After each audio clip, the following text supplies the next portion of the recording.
so fucking rich and really hot. I'm so fucking rich and hot. I'm so fucking rich and really. Okay. Welcome everybody to Hot and Rich, a show about celebrities. I'm your host, Cait Raft. It's Wednesday, September 9th. We took Monday off because it was Labor Day, and everybody knows that we respect labor on this show. So how are you, Jack? You're quiet. I'm fine. How are you? You're a bit quiet, mate. Oh, yeah. I'm a little bit tired today. I'm exhausted.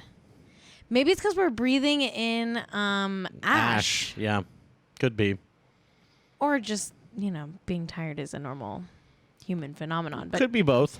But just so everybody knows, we're on fire over here. And I don't mean the good kind of on fire where you're like, yeah, I'm on fire, baby. Yeah, I'm killing it. We're on fire. I'm on fire. I mean, a little bit I'm on fire. But mostly, there's a massive forest fires all over the west side of the United States. It's really bad. In the Bay Area, the skies are orange.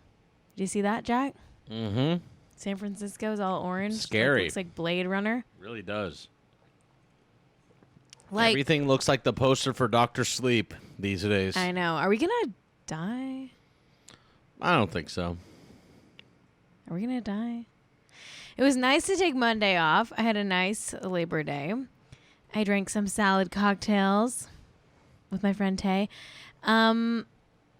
What did you have a nice Labor Day, Jack? Did you have a nice day off? Yeah, did it was you do anything fine. fun? Nope.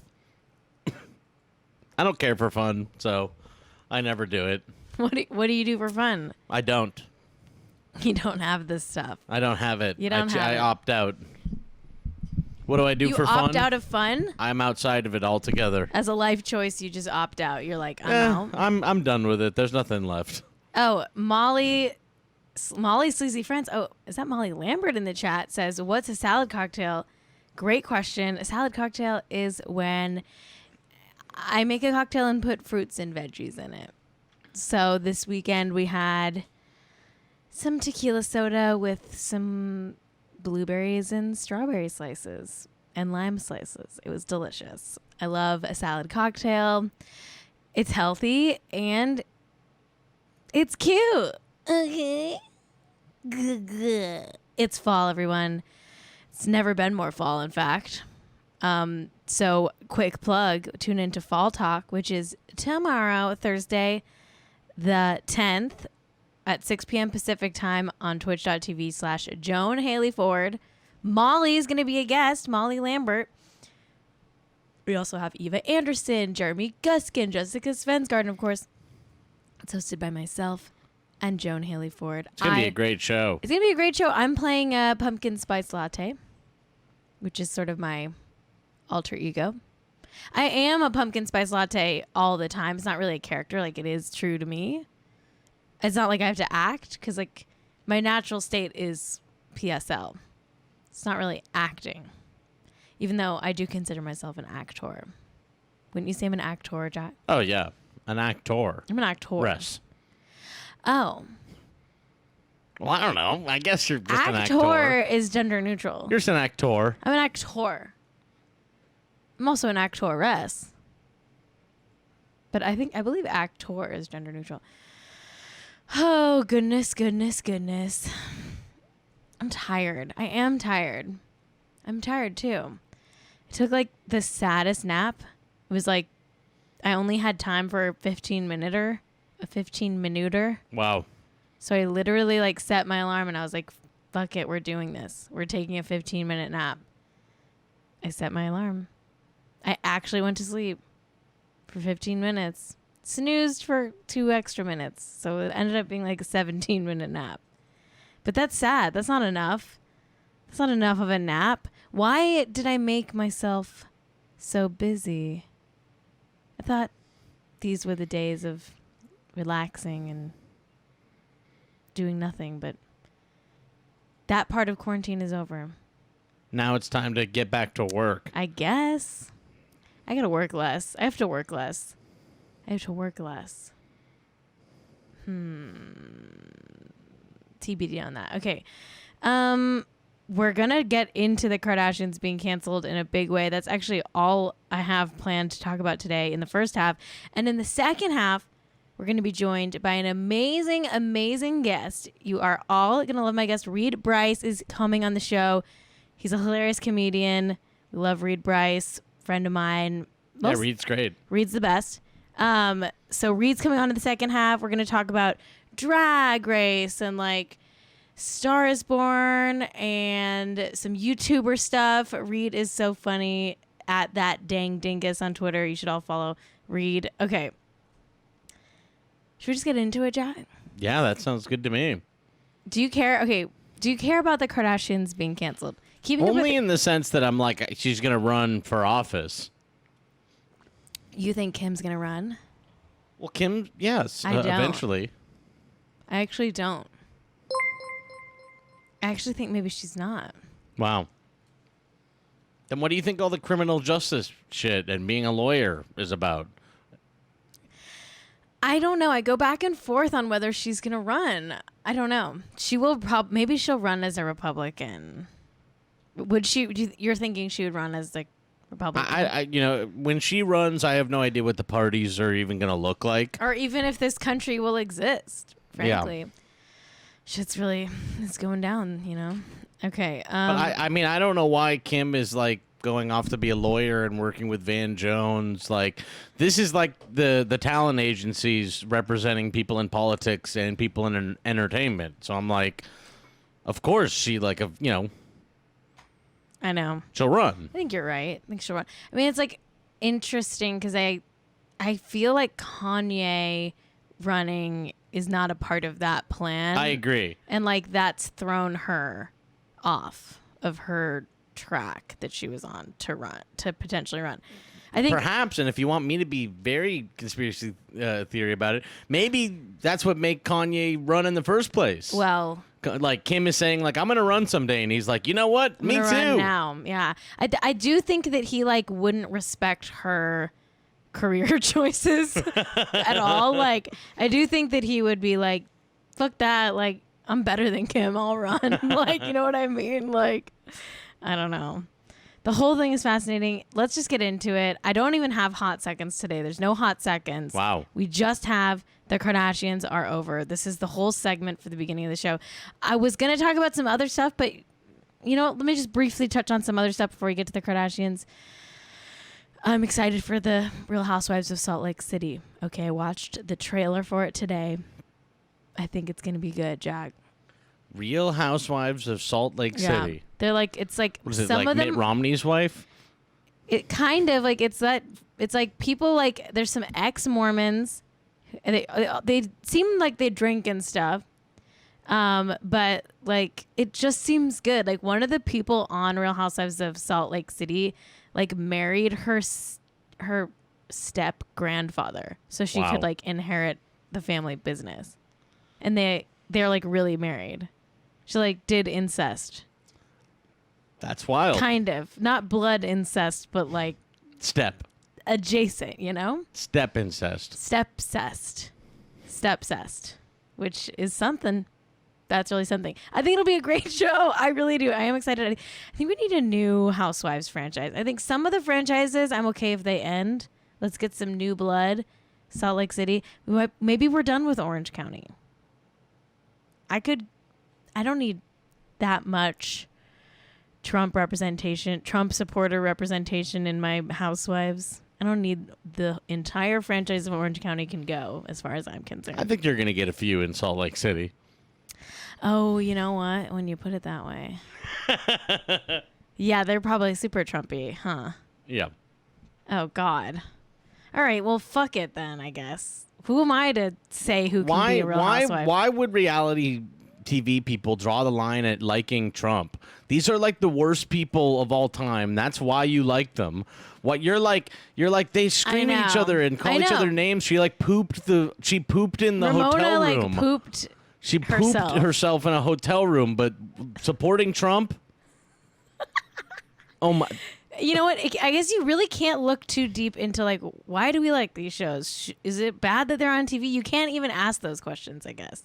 Because the answer is going to be like, You can. You shouldn't watch it. But it's not a good. You won't like the You answer. won't like the way it's like you don't want to look at the mirror and see yourself watching these shows and really examining that because it's not good. Oh my God, Molly in the chat says I have some Salt Lake City gossip. We'll tell you later. Can't wait. Okay, Andy Cohen said that Dorinda might come back. That she just needs to take a pause. So I feel like Dorinda's maybe going to take next season off and then come back. That's my guess. Yeah, I mean, it wouldn't make sense for her to be gone forever. I feel like we're not done with Dorinda. She just needs a break.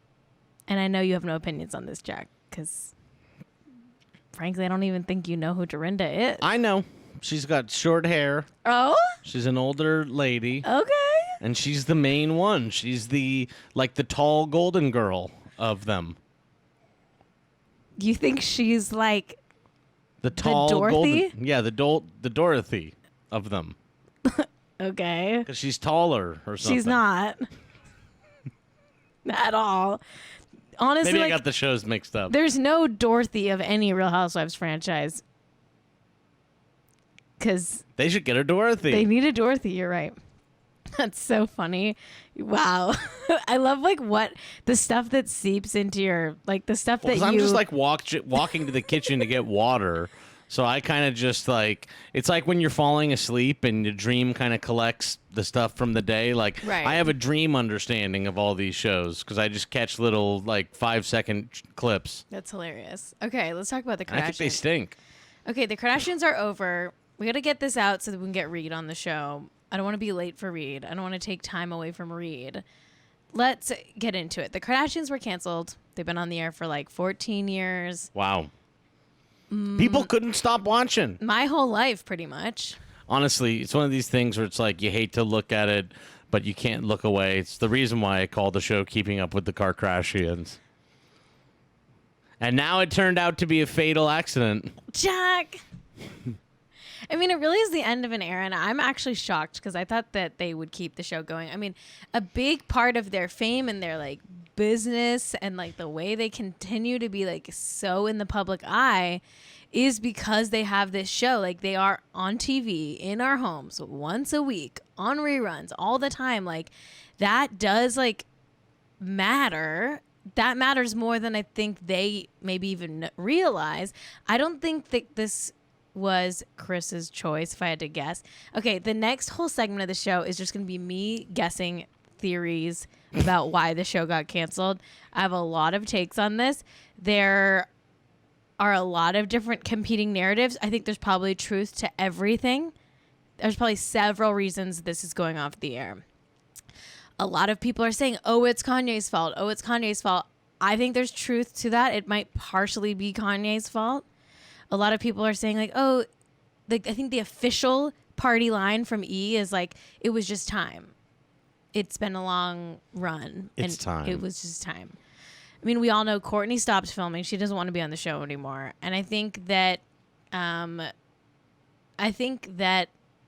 maybe the breaking point was the Kanye stuff, but I think it's a lot of reasons. Let's get into it. This is Kim's official statement about the show getting canceled. Okay, to our amazing fans, it is with heavy hearts that we've made the difficult decision as a family to say goodbye to Keeping Up with the Kardashians. After what will be 14 years, 20 seasons, hundreds of episodes, and numerous spin-off shows, we're beyond grateful to all of you who've watched us for all these years. Blah, blah, blah-de, blah, blah, blah. I mean, it goes on. It's I'm not going to read this whole thing. Our last season will air early next year in 2021. And then she goes on to say, without Keeping Up with the Kardashians, I wouldn't be here. I wouldn't be where I am today. I'm so incredibly grateful. Blah, blah, blah, de, blah. Shaping our careers and changing our lives forever with love and gratitude, Kim. So she gives this whole statement. Kind of saying nothing. The family gives their own statement that just cuts out that last paragraph. This is the whole family's statement from Kris, Kourtney, Kim, Khloe, Rob, Kendall, Kylie, and Scott. It's the same statement as Kim's, but Kim added that last paragraph in for hers. But listen, Oh, here's an interesting theory in the chat. Cosmo Cat says, I think they're leaving to start their own network, like those house people in Waco. Cosmo Cat's, of course, talking about Chip and Joanna Gaines and the Magnolia Home Network. I don't think so. I actually don't think they want to be on camera anymore. I think Chris might join Real Housewives of Beverly Hills. I know in my gut that Kyle Richards really wants that to happen. I just know it. Because Kyle has like no real allies on that show right now besides Teddy, and Teddy is bad TV and everybody knows it. Doesn't mean Teddy's a bad person. She's just bad TV, okay? It's actually good to be bad on TV. It's kind of like means maybe you have some shred of sanity. I don't know. Anyway, we're not talking about the Real Housewives. We're talking about the Kardashians. And I want to just rewind us to where I think the breaking point sort of hit a fever pitch. And that was in July of this year when Kanye took to Twitter during a very public mental health situation and tweeted a bunch of stuff. We're not going to like relitigate all the tweets, but he did say that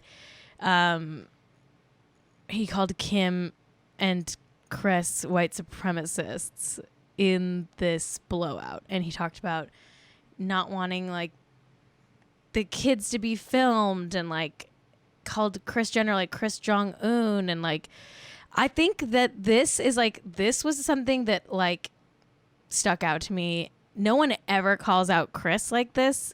Like Caitlyn Jenner called Chris out in her book, and then no one talked to Caitlyn ever again. Like it's sort of like this unspoken thing, I think, where if you go against Chris, like you're out of the family.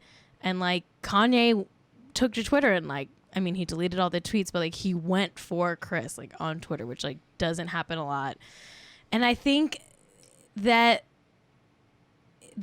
unpredictable factor, like maybe why Chris was like, we can't do the show. I don't know if that's true. I think that Kanye didn't want Kim and the kids on the show anymore. Here's my theory. I think Kanye was like, hey, Kim, I want a divorce. And she was like, please no. Because as we all know, Kim's brand desperately needs Kanye. She needs to be married. It's like above everything in her life, like that is her brand. And like her brand was shit before Kanye. She was like a JC Penney, like, you know, licensing deal away from obscurity. So I think she desperately doesn't want a divorce. And I think Kanye said, fine, I'll stay with you if you quit the show and you don't let the kids be on the show either. And so I think without Kim, there's no show. Like no one's going to watch the show without Kim. She's the star of the show. Chris knows it. Everybody knows it. Yeah, that sounds like it makes sense to me. I don't think Kanye wants, because he's also very much like doesn't like, I don't think he likes when she's like sexy on camera. I don't think he likes when she's like, I don't think he wants her on TV anymore. I think he wants her like off of the show. And also there's this, look at this next slide here. Kim didn't want this as a storyline on the show anyway. Like she didn't want the cameras following this Kanye thing. She, at the time that this was all going down, said the cameras stay out of this. Like this is not going to be filmed. So yeah, I think they're pivoting. Well, that's just honestly, that's malpractice as a reality star. Like you can't keep your show if your husband is Kanye West and you're going through something like this and you're like, you can't film. At that point, like you're not a reality character anymore. And that's good. And that's a good thing. I mean, I think for the health of everybody involved, like it's obviously better to not have a reality show, like in any situation. Like, I think Chris is so furious though. I think when Kim quit the show, which made the show unable to exist anymore. I do believe that Chris was not ready to let go of the show. I think from a business standpoint, from like where Kris Jenner stands, it's like a terrible decision to end the show. So yeah, I think there's some tension. Here's the really interesting thing. There's this article in The Sun that came out a couple hours ago. Let's show that. It says, Kris Jenner pulled the plug on Keeping Up with the Kardashians before son-in-law Kanye West could do irreversible damage to the brand.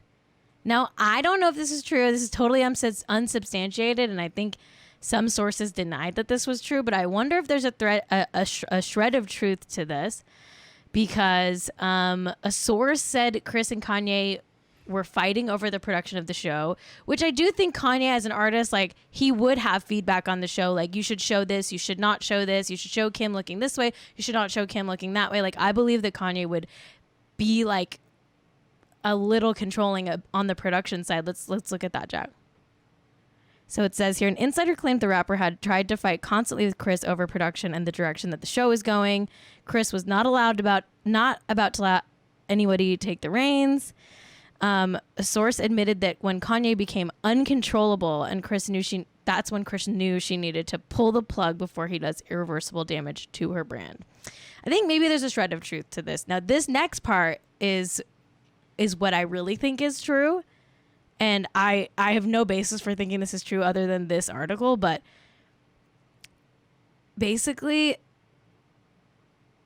let's go to the next slide here. Basically, a source said that Kanye threatened to live stream any attempt by her to lock him up following his claims that she tried to get him hospitalized. A source added, quote, he's told her that if the Kardashian family try and stage an intervention, he'll live stream it on Twitter and show the world the truth. End quote. I kind of believe that. I think Kanye would threaten to live stream something. Don't you, Jack? I think so. Yeah, I believe I feel like that is and I actually think that's why they went to that fortress to work on their marriage, because he probably was taken somewhere without cell phone service, so he couldn't live stream it. I'm not even joking. That's also a way to protect yourself a little bit. You know what I mean? Like people are talking about the Kardashians are gonna get you locked in a mental institution or something like that. You know what I mean? That's not what you want. No. Yeah. No, I don't think that I'm for Kanye having that I'll live stream thing as an insurance policy against being taken advantage of, however or whatever, because you never know. We don't know what's going on with Kanye and the family on that level. We just don't know what's going on other than these alleged sources that are leaking stuff. Anyway, that's my theory. I think it's a little bit of column A, a little bit of column B. I could see Kris pulling the plug on the whole thing because the Kanye variable is too unknown, and she wouldn't want him to come after her again in a more serious way, because he was kind of being jokey the first time. But I think she's maybe scared that he'll do some big expose against them or something. I don't know. I do feel in my gut that Kris is not happy that the show is ending. I feel that. Do you see what's happening in the chat here? Denise is leaving Real Housewives of Beverly Hills. This is happening right now. Wow. That's just breaking?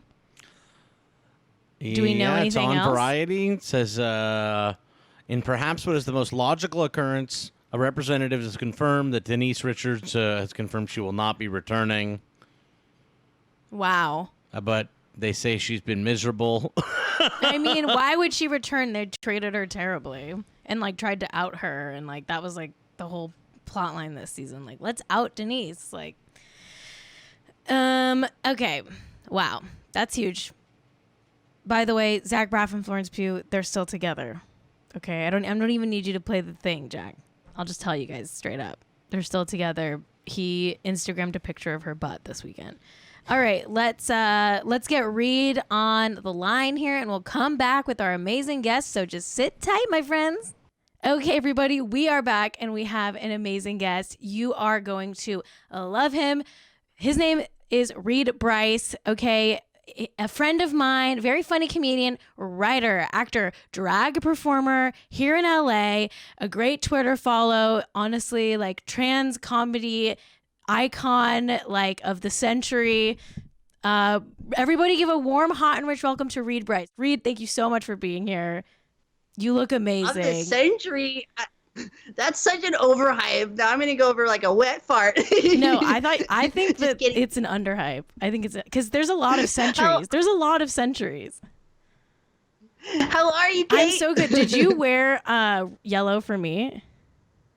Absolutely, I had to bring it to the person who invented it. You have royalties coming to Thank you in you Venmo so later. much. I feel like I'm so happy you're here. You're like someone I've just like I want to be friends with you. I like have said that to other people before, like that we both know, and I'm just like, I want to be closer to Reed. I want to be closer Oh to my Reed. gosh, that's so sweet.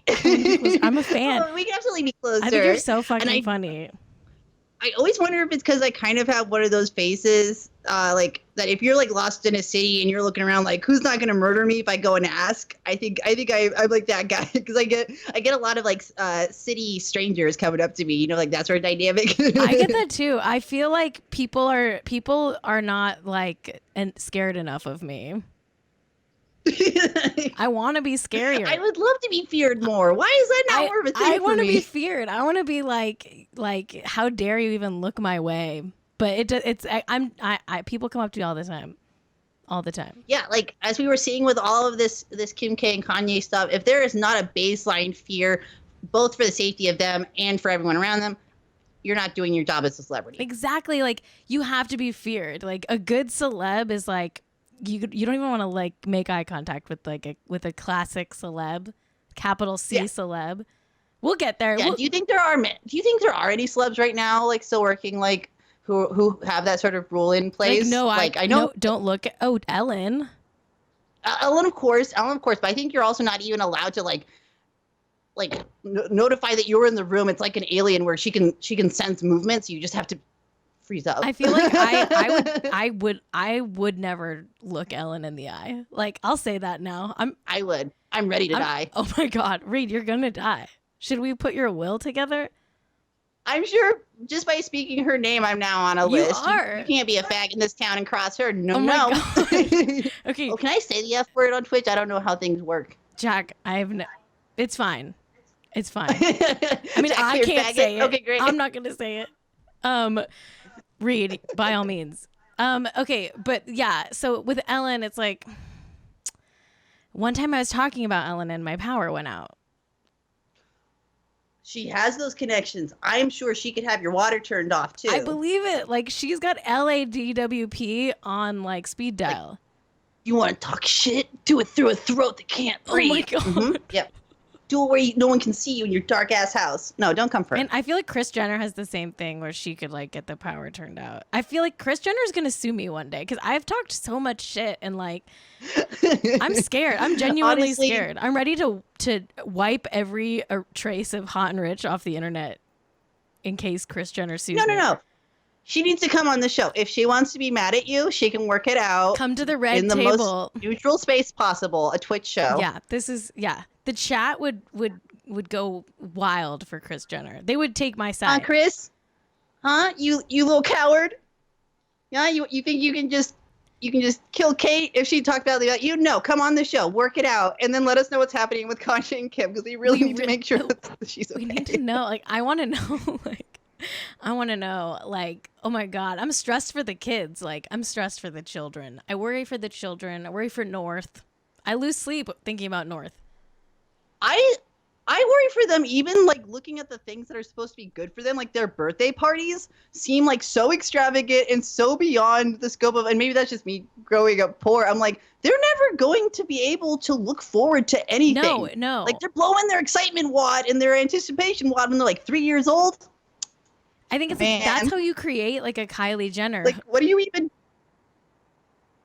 Yes. Right? Because like, sorry, I was touching my cat. I know I'm on a show, but I had to take time to show pet the my cat. Let's see your cat. What's your cat's name?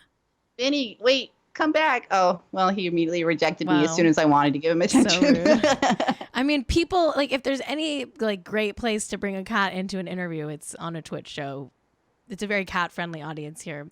Okay, but Reed, we have to talk about. We have only 19 minutes left, and there's not enough time. We'll Oh no, definitely not. I mean, you can come back any day. You can come back and be the guest every day if you want. But Okay, we have to. I would totally be like your Ed McMahon, just hype you up all the Honestly, time. like, I feel very hyped. I feel powerful. I feel blood coursing through my body, like at like light speed. That sounded kind of sexual. I didn't mean to sexually harass. Oh no, I was gonna say we should either go find someone to kill or we should talk about drag because my blood's hot too. Let's do it. Let's do it. Okay, I really want to talk about drag because I'm new to drag because of quarantine. Like, I found out that the only way to hang out with like my group of friends from high school was if I watched RuPaul with them or Drag Race or whatever every Friday. So that for like the first few months of quarantine, that was like my entire social life was like this one Zoom call where we would watch RuPaul's Drag Race. So I saw like the Sherry Pie season. Oh my gosh! Wait, was that your first season to watch? That's my first season, like watching like live as it airs. Like I've watched old seasons before, like I've dipped in, but I've never like watched it actively, like sports.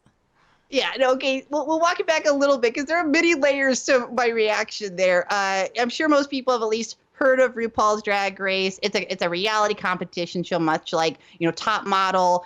In fact, it was originally like part of the structure was a parody of Top Model because Tyra Banks was even more insane than any drag queen could want to be. Yeah. And it was like that and Project Runway put together. And these queens have to do everything themselves. They have to build their looks. They have to model it. They have to act. They have to sing. They just prove you're the greatest entertainer in the whole world.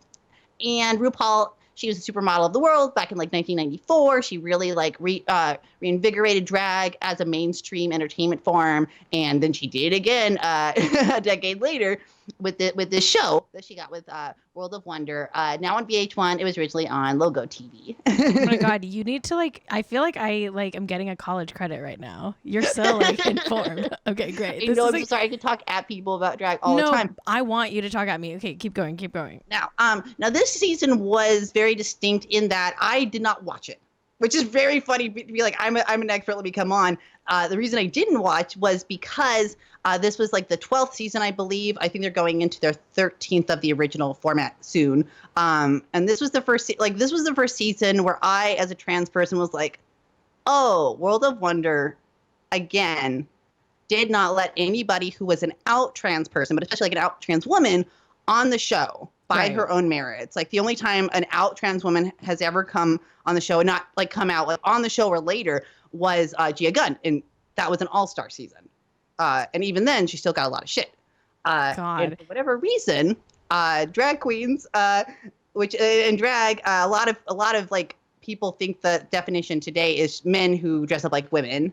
But it's a more complicated art form than that, and that's where the problems are starting to come up in terms of like acceptance and making sure that a show about expression is letting everyone express themselves. But like since the beginning of drag, it's been like all genders like doing it, like and lots of trans people have done drag like forever. Oh, for sure. Like lots of little dumb gay boys who started watching Drag Race in like season 5 want to pretend that they are historians, but they don't realize that you can catch like Lou Sullivan, who was a trans man activist, and he died during the AIDS epidemic. He describes going in drag and wanting to be a drag queen. Like this was a person who was assigned female at birth. Like they lived as a little girl and a woman for a while, transitioned to become a man, and still was like, oh, but sometimes I want to be a cute little gay guy and put on a dress. That's and amazing. that was back in the 60s. That's so cool. In his diary, he says he gives like an actual definition of drag. Because this is something I've been trying to find. It's like, what the fuck were they called? Like, what does it mean to them? Like in the seedy little bars when that was like your only escape, your only time that you could be in boy or girl mode as a trans person was in drag. Yeah, and he described it as he was trying to tell like a more like vanilla straight person, like, it's just when gay people dress how they want. Drag is when gay people dress how they like. That's great. And that's it. I love that.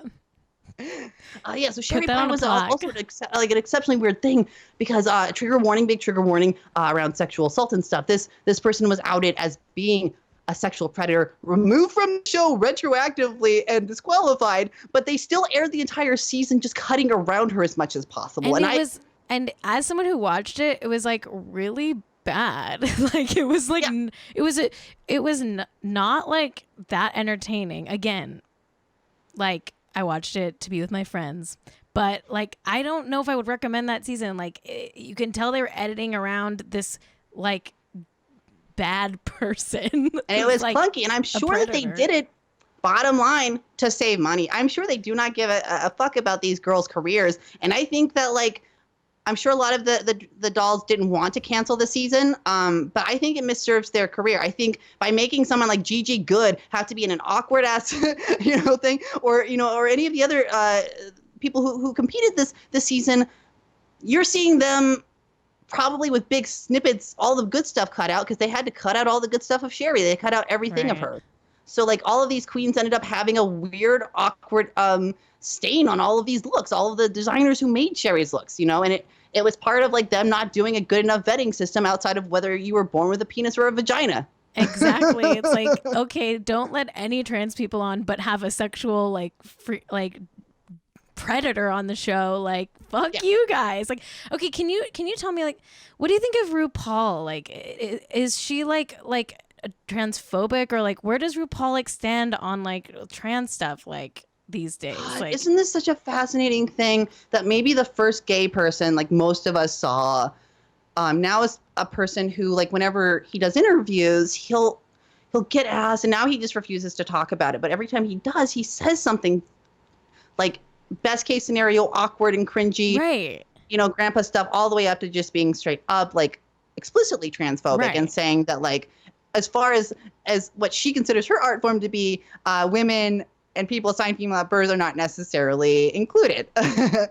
And I also think it's really interesting, like my relationship, like personally to her, because like I said, probably the first gay person, she definitely was the first, not only like gay kind of person I saw and recognized it as queerness because, drag is so much that explicit.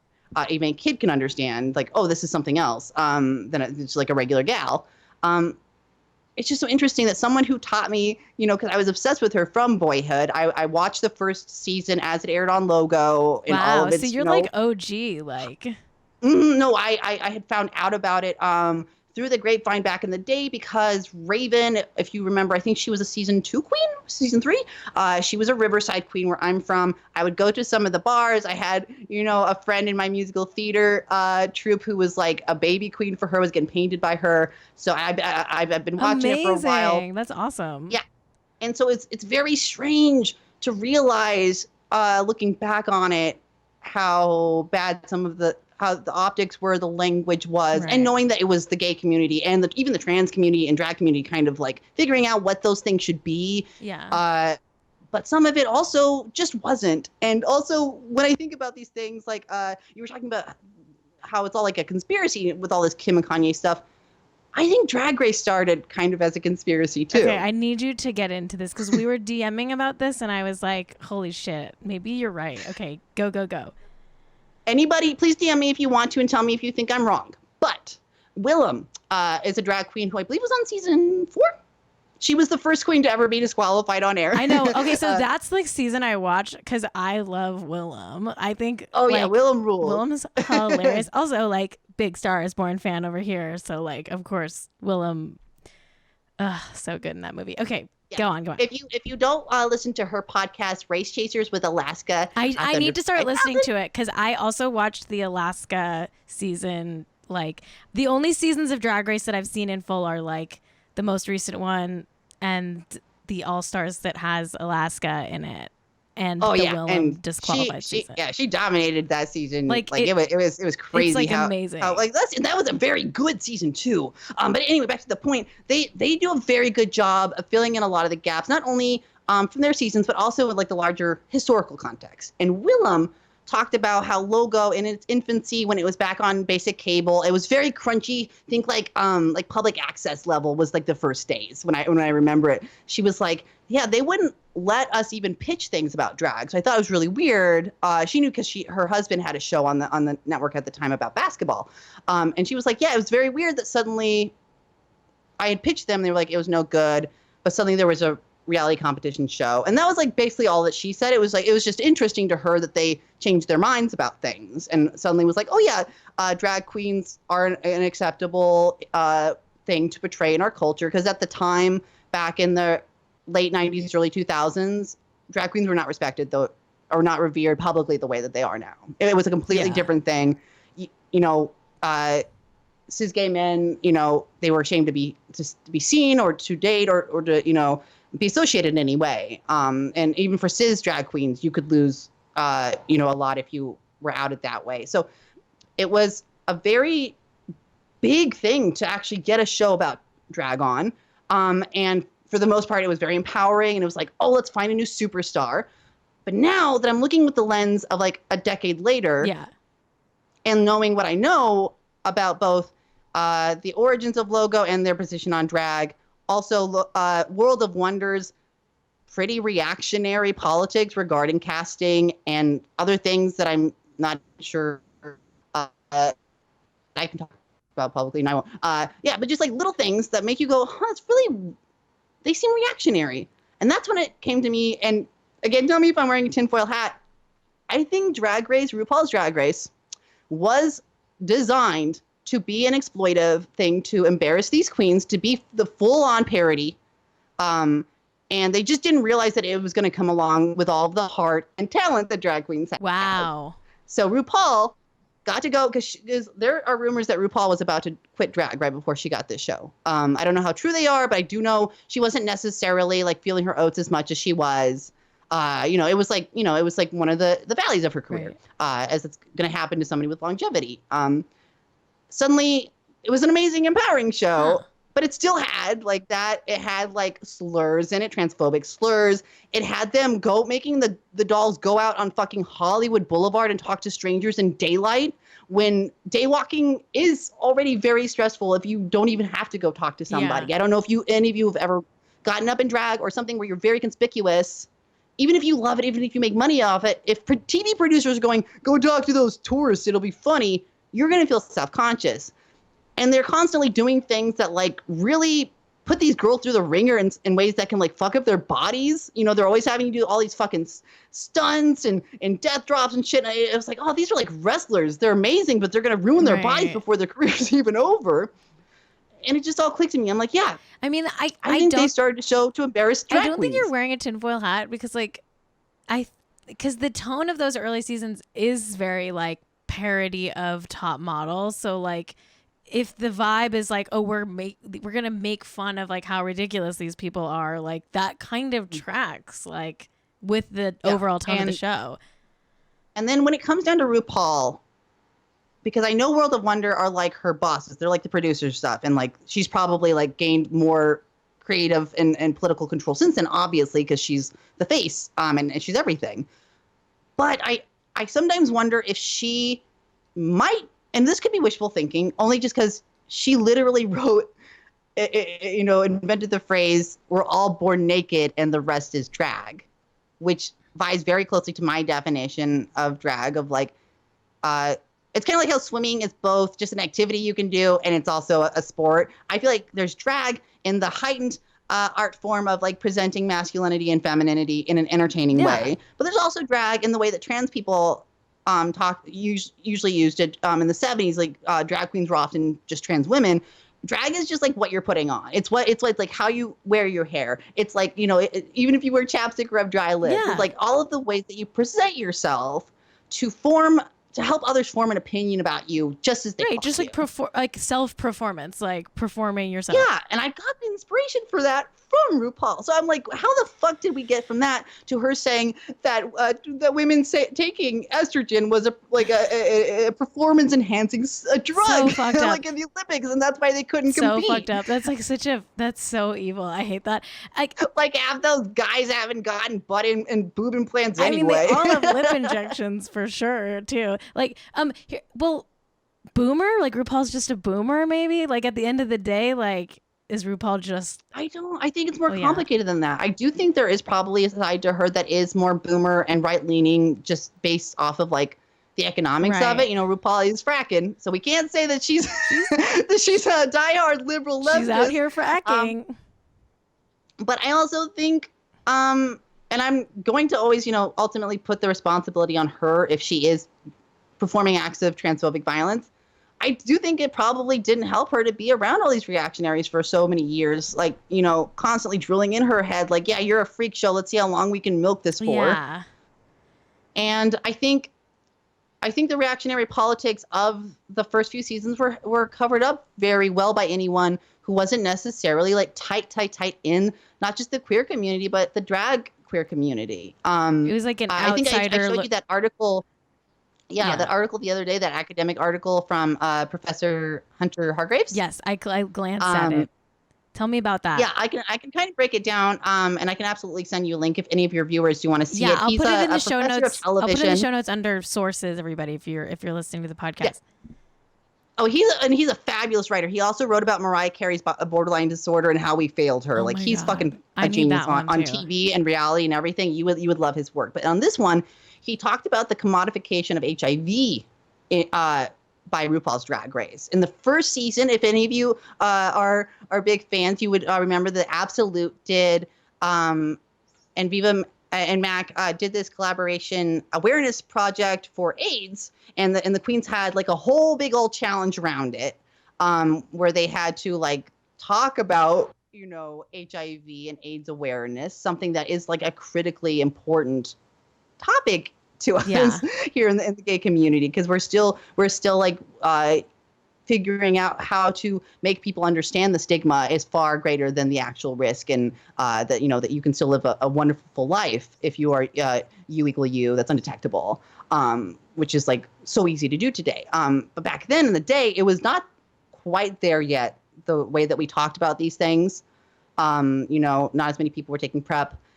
And in this article, he talks about how they were basically forcing these queens to talk about AIDS, and then just if you think about how marketing works, then they would take all of this AIDS awareness, this trauma, they would package it up by Absolute vodka, and they would sell it to people watching basic TV, because that's essentially what this was.